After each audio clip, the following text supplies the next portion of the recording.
సీమ ఎడారిగా మారే పరిస్థితులు వచ్చాయి.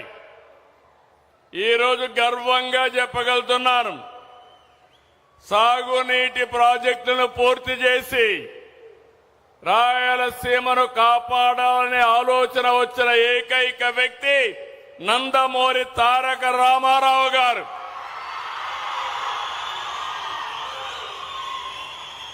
ఆ నిర్ణయం మళ్లీ రాయలసీమకి ప్రాణం పోశాం.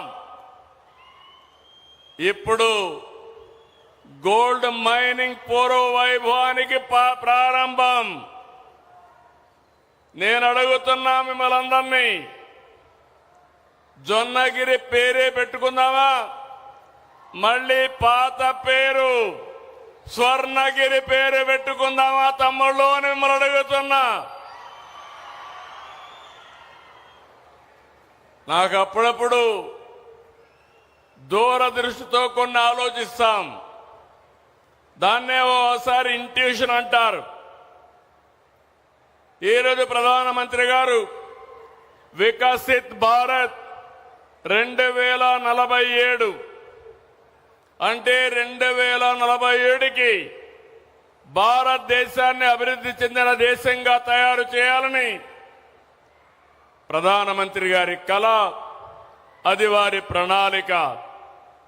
నేను ఆలోచించేది, వికసిత్ భారత్ లో భాగంగా ఆంధ్రప్రదేశ్ని 2047కి స్వర్ణ ఆంధ్రప్రదేశ్ గా తయారు చేయాలనేది నా యొక్క ఆలోచన.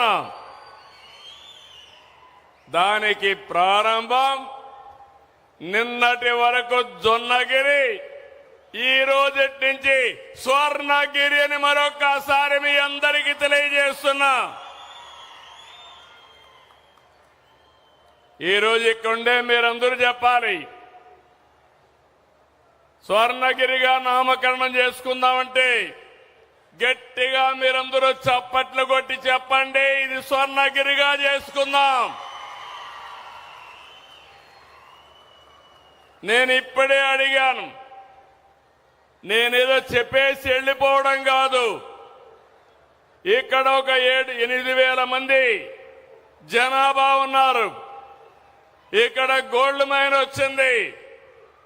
ఆ గోల్డ్ మైన్ వచ్చిన శుభ సందర్భంలో మీ జీవితాలన్నీ కూడా బాగుపడాలి, బంగారు భవిష్యత్తు ఉండాలనేది నా ఆలోచనని మరొక్కసారి మీ అందరికీ విజ్ఞప్తి చేస్తున్నా. మేమిచ్చే డబ్బులు ఇస్తాం. అదే మరి నేను అడిగాను ప్రభాకర్ గారిని, త్రివేణి మేనేజింగ్ డైరెక్టర్ గారిని,